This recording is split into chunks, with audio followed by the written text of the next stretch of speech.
Este Deus que é grande, que é maravilhoso, este Deus nos amou de tal maneira que Ele nos deu Jesus, o seu Filho.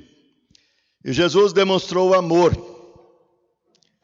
por todos nós. Ele demonstrou amor até mesmo por aqueles que não faziam parte do seu povo.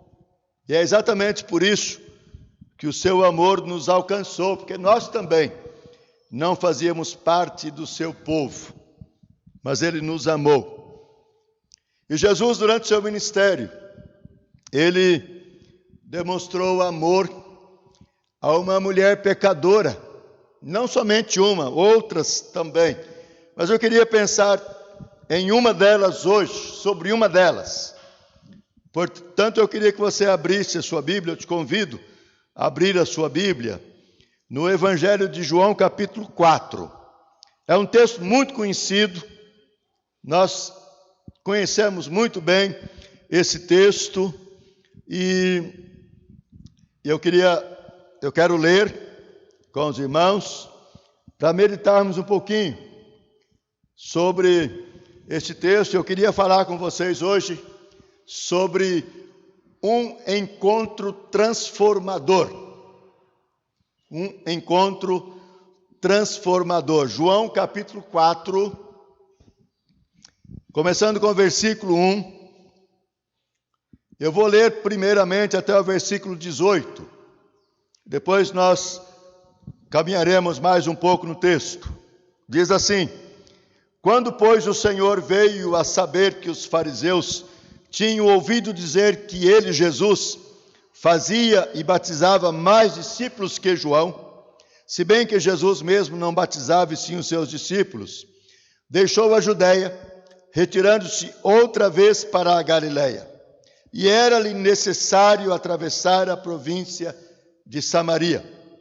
Chegou, pois, a uma cidade samaritana chamada Sicar, perto das terras que Jacó dera a seu filho José. Estava ali a fonte de Jacó. Cansado da viagem, assentara-se Jesus junto à fonte por volta da hora sexta.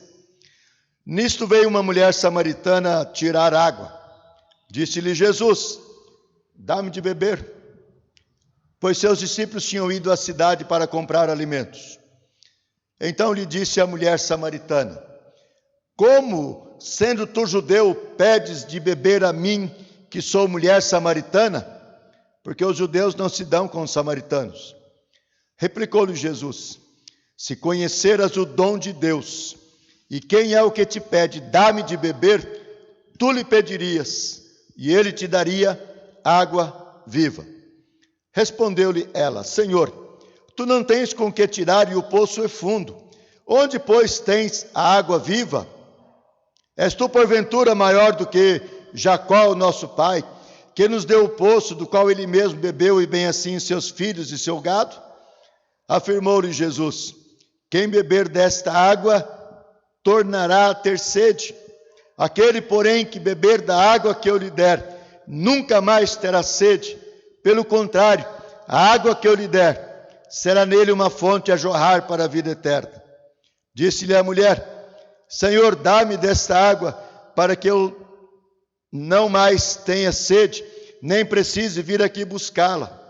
Disse-lhe Jesus: Vai, chama teu marido e vem cá. Ao que lhe respondeu a mulher: Não tenho marido. Replicou-lhe Jesus: Bem disseste, não tenho marido, porque 5 maridos já tiveste, e este que agora tens não é teu marido.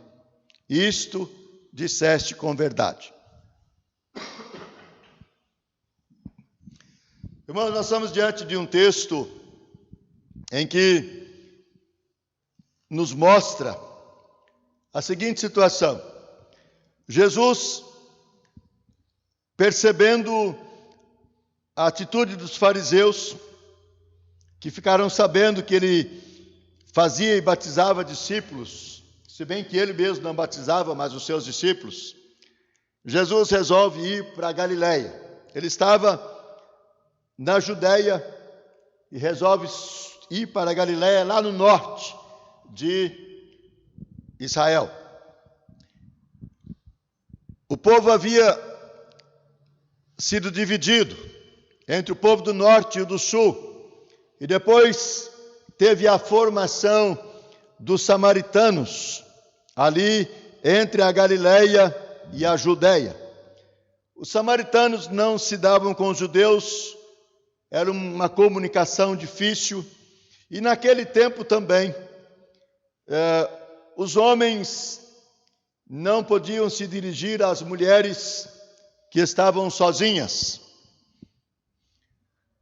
Jesus já tinha ido para a Galiléia várias vezes com os seus discípulos. E quando Jesus fazia esse caminho, ele saía de Jerusalém até Jericó, atravessava o Rio Jordão, subia pelo outro lado, conhecido como Decápolis, ou as 10 cidades, e lá em cima entrava novamente para a Galiléia. Não passava pelo território dos samaritanos. Mas vejam bem, o texto que nós lemos aqui no verso 4, ele diz o seguinte: e era-lhe necessário atravessar a província de Samaria. Era-lhe necessário. O caminho normal não era esse, devido ao relacionamento judeus-samaritanos. Mas nesta feita, Jesus tem a necessidade de atravessar por lá. Por quê? Porque alguém ali em Samaria precisa do Senhor. Alguém em Samaria precisa conhecer a Jesus. E então é necessário entrar por Samaria. E Jesus, como homem que era, cansado da viagem, com certeza o sol era escaldante, e nós sabemos que naquela região é uma região mais desértica. E Jesus, então, cansado, chegando na entrada da cidade de Sicar, aonde estava o poço de Jacó, Jesus se assenta ali na beira do poço, enquanto os discípulos vão à cidade para comprar alimentos. E eis que vem a mulher samaritana a tirar água. Esse era um trabalho exclusivo das mulheres. Quando um homem ia buscar água usando um cântaro, algo extraordinário estava acontecendo. Inclusive, Jesus usa essa situação para dizer aos seus discípulos qual era o endereço aonde eles deveriam preparar a última Páscoa que Jesus comeu com os discípulos. Quando os discípulos perguntaram: Senhor, aonde é o local que o Senhor quer que nós preparemos a Páscoa? Jesus disse para eles: olha, vocês entrar na cidade, vocês vão encontrar um homem carregando um cântaro, vocês vão segui-lo, aonde ele entrar, vocês vão dizer ao dono da casa qual é o aposento aonde vamos comer a Páscoa com o Senhor. E assim eles foram no local exato onde Jesus ia celebrar a última Páscoa, porque um homem carregando um cântaro não era normal. E aquela mulher foi até o poço buscar água. E Jesus então inicia uma conversa com aquela mulher. Jesus quebra ali todos os tabus do seu tempo. Ele valoriza aquela mulher. Ele conversa com ela o que não era normal. E ele começa ali a sua conversa dizendo para ela: dá-me de beber. Aquela mulher deve ter se assustado. Ela olha para Jesus e ela diz: mas como sendo tu judeu, pedes de beber a mim que sou samaritana? Você não sabe que os judeus não se comunicam com os samaritanos? Talvez ela pudesse ter dito mais ainda: e você não sabe que os homens não conversam com uma mulher estranha? Mas Jesus começa aquela conversa. Era necessário ele despertar naquela mulher o interesse pela vida que ele estava oferecendo, a vida eterna. E então, dá-me de beber. Ah, mas você é atrevido, você é alguém que não sabe dos costumes, como que você pede a mim, que sou samaritana? E Jesus então responde àquela mulher, dizendo: se conheceras o dom de Deus, e quem é o que te pede, dá-me de beber, tu é que lhe pedirias, e ele te daria água viva. Querido, Jesus, aqui conhecendo aquela mulher, sabendo da sua necessidade, sabendo da sua vida irregular, ele começa uma conversa para oferecer àquela mulher água viva. O que é a água viva que Jesus oferece? Jesus vê a sede espiritual daquela mulher e ela precisa ser saciada. Esta expressão água viva que aparece aqui é interessante. Ela aparece mais 2 vezes no Evangelho de João. E no capítulo 3, quando Jesus conversa com Nicodemos, Jesus diz para Nicodemos: necessário te é nascer de novo. E Nicodemos não entende. No versículo 5, Jesus responde para Nicodemos o seguinte: em verdade te digo, quem não nascer da água e do Espírito não pode entrar no reino de Deus. Estudando esse texto junto com o capítulo 4, versículo 10, nós podemos perceber que a mesma expressão que Jesus usa aqui no capítulo 3, versículo 5, para dizer necessário te é nascer da água, é a mesma palavra que vai ser traduzida lá no versículo 10 por água viva. Jesus está oferecendo também a Nicodemos água viva para saciar a sua sede espiritual. Depois, lá no capítulo 7, Jesus estava na grande festa dos judeus, a festa dos tabernáculos. E no último dia da festa, quando os sacerdotes faziam um ritual para buscar água para o serviço do templo, Jesus se levanta ali no templo, no meio da festa, já no último dia, e ele diz assim, final do versículo 37, se alguém tem sede, venha a mim e beba. Quem crer em mim, como diz a Escritura, do seu interior fluirão rios de água viva. Novamente aqui aparece a mesma expressão, a mesma palavra, para água viva. Jesus aqui também está oferecendo àqueles que estavam ali na festa a água viva para saciar a sua sede. Mas para receber esta água viva, era preciso reconhecer o dom de Deus. Quem era o dom de Deus? Se conheceras o dom de Deus, e quem é o que te pede? Dá-me de beber. Tu lhe pedirias, e ele te daria água viva. Jesus tem uma dádiva para te dar, porque Deus, o Pai, o concedeu. O dom da vida eterna, o dom da salvação. E ele está oferecendo água viva para saciar a sua sede. Água viva para te purificar. Água viva que vai te conceder salvação, vida eterna. Tem um casal chamado Eduardo e Silvana. Eles cantam muito bem. E eles cantam, tem uma música sobre esse tema. E eles começam a música dizendo: água da vida presente de Deus. Deus está oferecendo água viva para saciar, para dessedentar aquele que está com sede de Deus. Sede da palavra, sede do Senhor, sede de uma vida melhor, de uma salvação que ele não conheceu ainda, mas Deus está dando oportunidade para que os homens conheçam a salvação.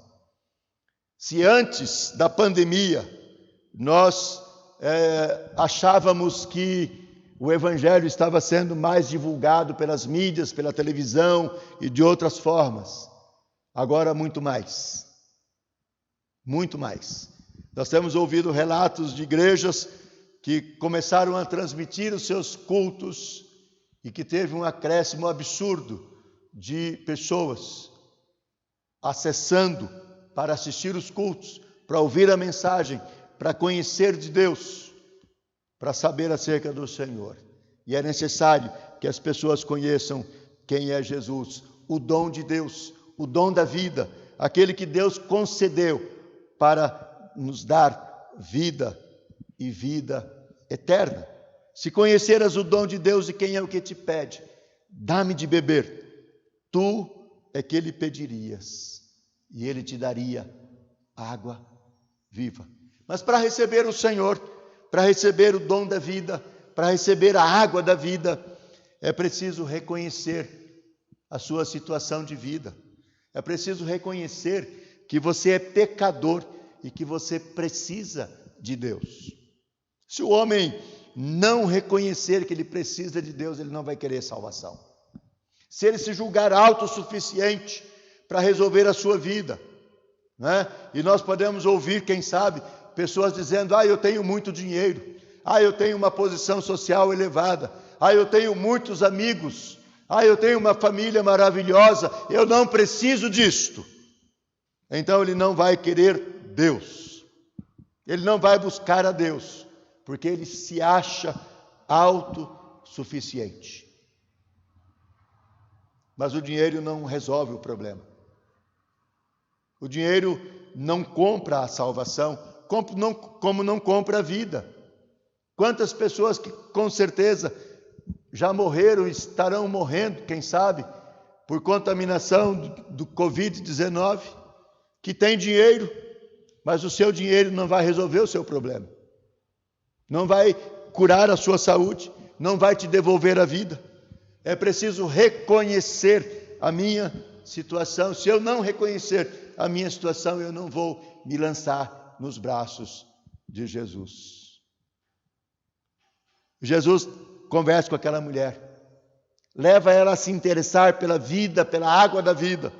E quando ela se interessa, que ela pede: dá-me então desta água, para que eu não tenha mais sede e não precise mais vir aqui buscar.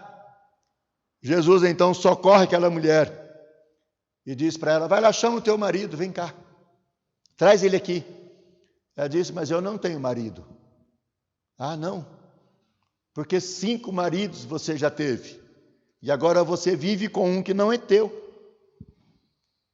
E o texto ainda diz lá no final: isto disseste com verdade.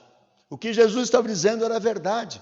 Ela já tinha casado 5 vezes, e agora vivia com um homem que não era o seu marido. Portanto, vivia uma vida irregular de pecado. Não estava em condições de receber a Deus, a menos que ela reconhecesse que ela precisava de Deus, precisava se voltar para Deus. Do verso 19, os versos 19 e 20, ela vai dizer para Jesus: Senhor, disse-lhe a mulher, vejo que tu és profeta. Nossos pais adoravam neste monte, vós, entretanto, dizeis que em Jerusalém é o lugar onde se deve adorar. Então, o que nós podemos perceber? É que aquela mulher começa a reconhecer que ela precisa de Deus, que ela precisa de adorar a Deus, que ela precisa servir a Deus. E agora ela muda um pouco o discurso e ela vai dizer para Jesus: olha, os nossos pais falavam que aqui no Monte Gerizim é o lugar de adorar, mas vocês falam que é lá em Jerusalém. Afinal, qual é o lugar da verdadeira adoração? Gerizim ou Jerusalém? O que Jesus responde para ela? Mulher, podes crer-me, que vem a hora, quando nem neste monte, nem em Jerusalém, adorareis o Pai. Vós adorais o que não conheceis, nós adoramos o que conhecemos, porque a salvação vem dos judeus. Mas vem a hora, e já chegou, em que os verdadeiros adoradores adorarão o Pai, em espírito e em verdade, porque são estes que o Pai procura para os seus adoradores.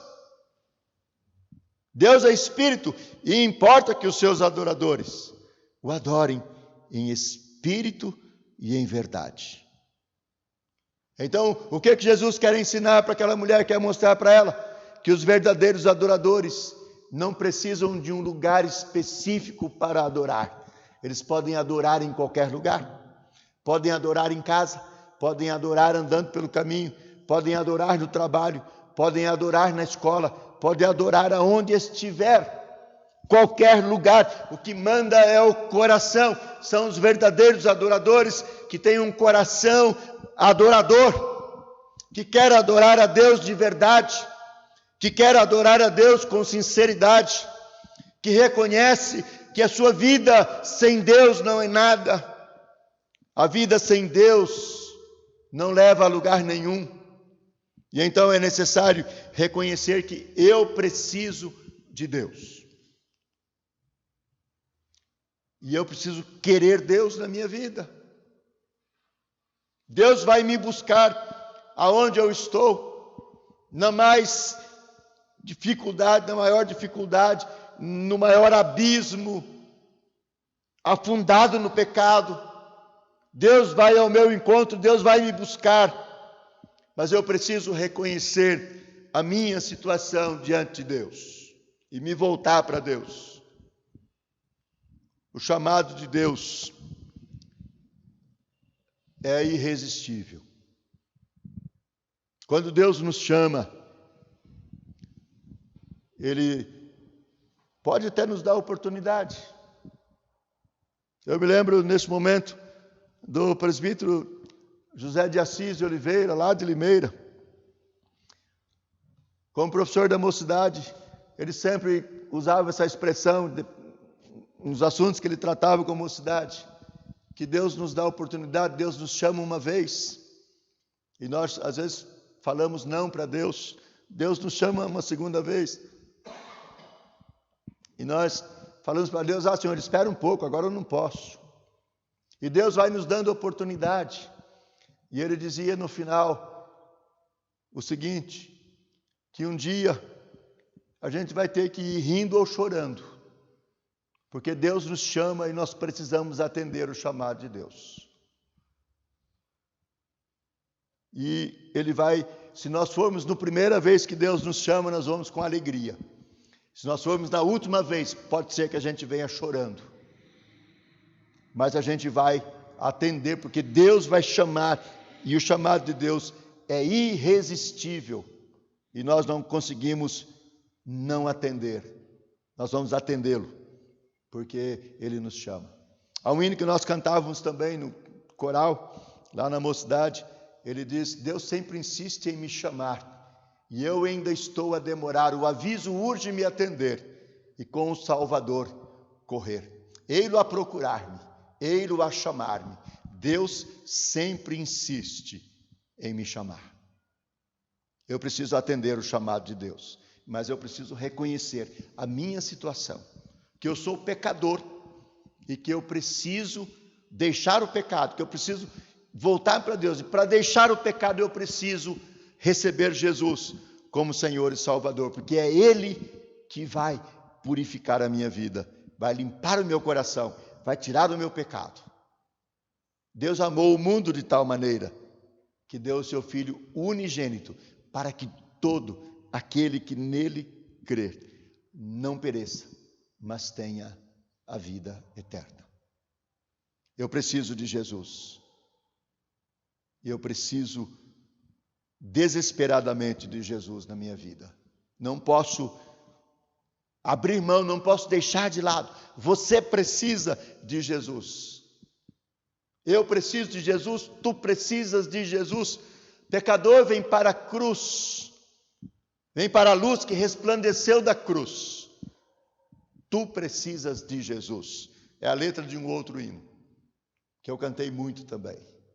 Então nós precisamos de Jesus e não podemos abrir mão. Eu já o recebi, eu já entreguei a minha vida, eu já tenho convicção da minha vida, da minha salvação ao lado do Senhor.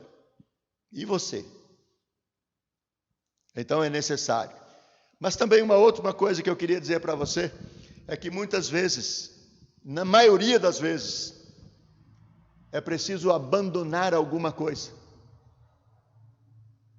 para receber Jesus. É preciso abandonar algo que nos prende. Deixe-me lembrar aqui um exemplo antes de citar aqui o próprio texto. Bartimeu, cego mendigo. Ele estava sentado à beira ali do caminho de Jericó. Jesus ia passando por Jericó, indo para Jerusalém. O texto nos revela que era a última vez que Jesus ia passar por Jericó. Porque lá em Jerusalém, ele seria preso e depois crucificado. Ele não voltaria mais por aquele caminho. Bartimeu, cego mendigo, havia sido colocado à beira do caminho para pedir esmolas. E quando ele vê a multidão se aproximando, e o povo falando, crianças ali, e ele percebe que Jesus, ele começa a gritar: Jesus, filho de Davi, tem compaixão de mim. E os discípulos mandavam ele calar a boca, e ele gritava mais alto: Jesus, filho de Davi, tem compaixão de mim. Jesus ouve o seu clamor e para, e chama Bartimeu. Ele dá um salto, ele joga de sobre si a capa, e vai até Jesus para receber a bênção que Jesus tinha para ele. E Jesus pergunta: o que queres que eu te faça? E ele diz: Senhor, que eu torne a ver. Bartimeu jogou de sobre si a capa. O que significa essa capa para Bartimeu? Significava tudo. Era a sua proteção do sol, proteção da chuva, proteção do frio que a noite fazia. Aquela capa significava muito para Bartimeu, mas naquele momento era necessário jogá-la, desvencilhar dela, para que ele pudesse receber a bênção. E quando Jesus conversa com aquela mulher, que ela se interessa pela água viva, e que Jesus diz para ela chamar o marido, ela não tinha marido para chamar, mas ela entende o que Jesus tinha para ela, a necessidade dela ter um coração adorador. Versículo 28, diz assim: quanto a mulher, deixou o seu cântaro e foi à cidade, disse àqueles homens: vinde comigo e vede um homem que me disse tudo quanto tenho feito. Será esse porventura o Cristo? Deixando o seu cântaro, naquele momento, com certeza o cântaro era algo importante. Ela foi buscar água para sua casa, ela foi buscar água para suas necessidades diárias, ela foi buscar água, quem sabe, para fazer a alimentação do dia, ela foi buscar água para saciar a sede de alguém que morava com ela, quem sabe. Mas naquele momento era necessário desprezar, deixar de lado aquele utensílio que lhe era importante. Mas mais importante agora era Jesus, era receber o Senhor. E então era preciso deixar algo para trás. Irmãos, quantas vezes nós temos necessidade de abandonar alguma coisa da nossa vida? Quantas vezes nós precisamos deixar alguma coisa para trás para poder servir ao Senhor, para poder receber Jesus como Salvador nosso? Deixa eu me lembrar um outro fato. Um jovem rico procura Jesus. Ele pergunta: bom mestre, o que eu tenho que fazer para herdar a vida eterna? Ah, você conhece os mandamentos? Sim. Tenho guardado desde a minha infância: não matarás, não adulterarás, amar a Deus sobre todas as coisas, tal. Jesus disse: muito bom, mas te falta uma coisa. Vai lá, vende tudo que você tem, distribui com os pobres, depois você vem e segue-me. Aquele jovem se entristeceu muito e foi o seu caminho. O texto não fala mais da atitude dele, mas tudo indica que ele não aceitou o que Jesus propôs para ele, porque ele tinha muitos bens, ele era apegado com os seus bens materiais, e ele preferiu continuar com os seus bens do que entregar a sua vida para Jesus. Perdeu a oportunidade da salvação naquele momento. Quem sabe ele teve outra, não sabemos. Mas naquele momento, ele negou, ele deixou de lado Jesus, porque ele tinha muitos bens. Queridos, quantas vezes nós precisamos deixar tudo para trás? Às vezes é necessário deixar até mesmo família. É necessário deixar tantas coisas importantes para a nossa vida, para podermos receber Jesus e tê-lo como Senhor e como Salvador. Porque Jesus é precioso. Precioso é Jesus para mim. Precioso tem que ser Jesus para você. E é preciso que nós abramos mão de coisas, de situações, de vida que nós levamos para podermos seguir a Jesus, porque não dá para seguir a Jesus e continuar na vida que nós vivemos sem Jesus. Porque quando nós abraçamos Jesus, quando nós o recebemos como Senhor e Salvador, quando Ele nos abraça, Ele nos recebe. O Evangelho de João, capítulo 6, diz que Ele não vai deixar mais. Ele vai dizer para nós: todo aquele que o Pai me dá, esse virá a mim, todo que vem a mim, de modo algum o lançarei fora. Sabe o que significa? É que quando Jesus te recebe, e você também o recebe como Senhor da sua vida, você não vai se perder mais, porque a salvação é garantida por Jesus. De modo nenhum o lançarei fora. Mais adiante, capítulo 10 de João, ele vai dizer que ninguém pode arrebatar da minha mão. Aqueles que o Pai me deu são meus, e ninguém vai tirar de mim. Nós somos do Senhor. Deixa eu lembrar aqui uma historinha bastante conhecida, do menino e o barquinho.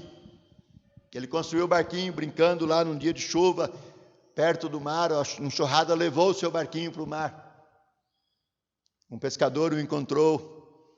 Ele tinha uma lojinha, foi lá, preparou o barquinho, lixou, envernizou, colocou lá na vitrine e colocou um preço. O menino passou ali, viu o barquinho, falou: esse barquinho é meu. Entrou na loja e disse: moço, esse barquinho é meu.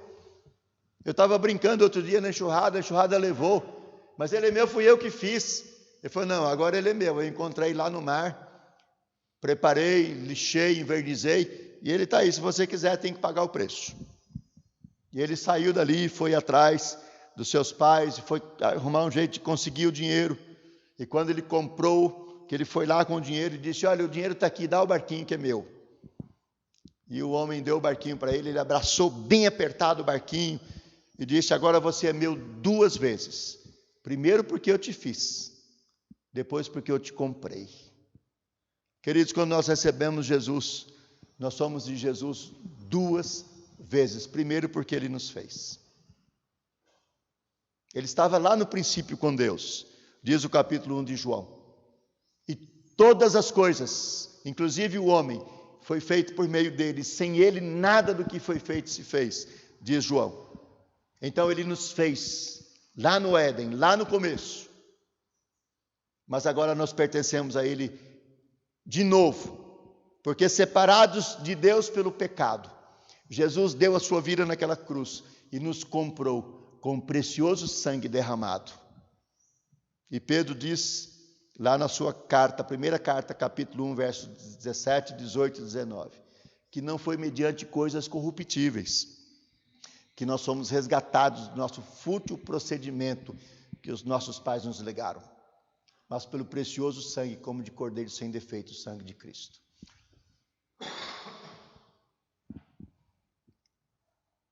Agora você é meu 2 vezes. Quando você recebe Jesus, você é de Jesus 2 vezes, porque Ele te criou e porque Ele te comprou com o precioso sangue derramado lá na cruz do Calvário.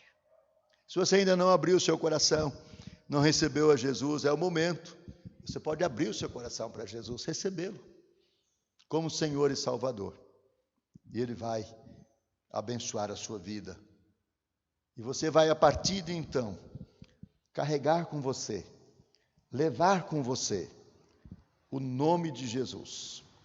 Porque esse nome é precioso, esse nome tem poder, e esse nome vai fazer você se defender bem das armas do inimigo, porque ele vai te abençoar todo dia. Que Deus possa abençoar a sua vida, abençoar você, te dar paz e segurança na presença do Senhor. Deus e Pai, graças te damos por esse momento aqui na tua casa. Graças te rendemos, ó Deus, porque pudemos cantar, orar, lemos a tua palavra e meditamos nela, Pai, tirando ensinamentos para a nossa vida. E também, ó Deus, oferecendo a rica oportunidade de receber Jesus como Senhor e Salvador das suas vidas. Ó Deus, tu nos deste o dom da vida em Jesus, o teu Filho, que é a água viva para saciar a nossa sede. E nós pedimos, ó Deus, abençoa cada um que está aqui, abençoa aquele que está em casa assistindo também, que o teu Espírito esteja trabalhando nos seus corações, nas suas vidas, para que eles possam, ó Deus, sentir a tua presença, ter necessidade do Senhor, se não o receberam ainda, para receber Jesus como Senhor e Salvador. Derrama a tua bênção, que teu Espírito esteja trabalhando nos corações. Pedimos a tua bênção para esta semana que se inicia. Ó Deus, continue conosco, abençoando, guardando, dando-nos livramento, Pai, dos problemas, das situações que nos afligem.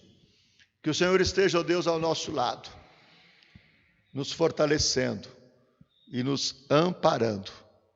Guarda-nos com tua mão protetora e conduze-nos, ó Deus, para que possamos continuar te servindo e possamos glorificar o teu nome, dando testemunho do Senhor, para que outras pessoas possam conhecer Jesus através da nossa vida.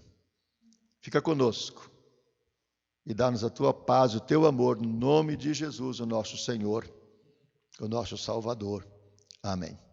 Agora, amados, que a graça de Jesus, o amor infinito e eterno de Deus, o nosso Pai, a comunhão, a consolação e o poder do Espírito Santo estejam convosco, amados, com o povo de Deus, agora e para sempre. Amém. Amém.